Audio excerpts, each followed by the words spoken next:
L'Aude n'est pas n'importe quel département. C'est une terre dont les valeurs sont connues et reconnues. La ténacité, l'honnêteté, la résistance et une fidélité. Une fidélité à l'histoire, une fidélité à des principes, fidélité à la République. Et donc l'Aude, c'est une terre qui innove, invente, investit, mais qui souffre aussi. Et j'en ai conscience. Et je peux le mesurer à travers le taux de chômage ou à travers le nombre d'allocataires du RSA que le département prend en charge et cherche à donner un avenir à travers l'insertion. L'Aude, c'est une terre qui ne renonce jamais. Nous l'avons vu encore avec la belle aventure de la Fabrique du Sud, la Belle Aude. Et ce sont des emplois qui ont une charge symbolique très forte, que des travailleurs aient été capables, après une longue lutte, de reprendre leur outil de production, de le moderniser, de se former, d'y mettre toutes leurs indemnités pour servir de capital de départ, et puis ensuite se lancer dans l'aventure de la création d'entreprise, d'une nouvelle entreprise. J'ai lu sur leur visage, à ces femmes et à ces hommes, une fierté. J'ai vu aussi une consécration de ce que nous avions voulu, la ministre Delga, l'économie sociale et solidaire, c'est-à-dire ce mouvement de coopératives qui peuvent être une solution, qui ne peuvent pas être la solution à toutes les difficultés d'entreprise. Et c'est cette réussite-là que je voulais donner en exemple pour que d'autres travailleurs dans d'autres départements puissent se dire que c'est possible et que dans l'Aude, il y a là une référence et un exemple.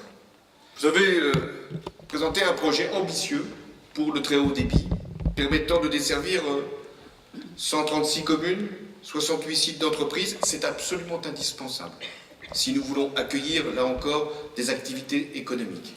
Vous avez présenté ce dossier, vous êtes en droit d'espérer près de 43 millions d'euros, et je pense que, grâce à la qualité de votre démarche, vous pourrez les obtenir.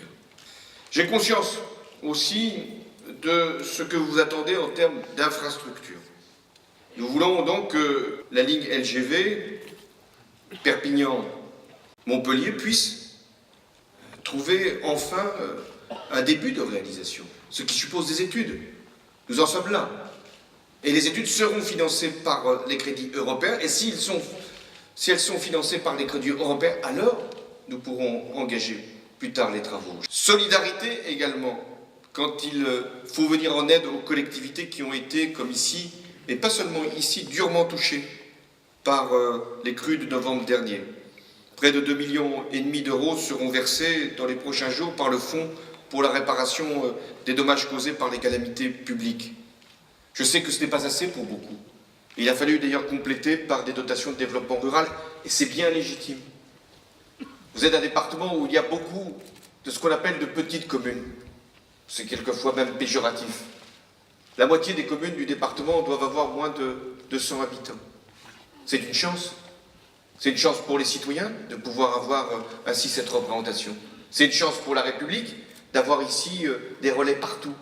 Et donc nous devons venir en soutien. Bien sûr que nous devons aller dans le sens de l'intercommunalité. Qui peut prétendre qu'une commune de quelques centaines d'habitants peut assumer les charges et les investissements?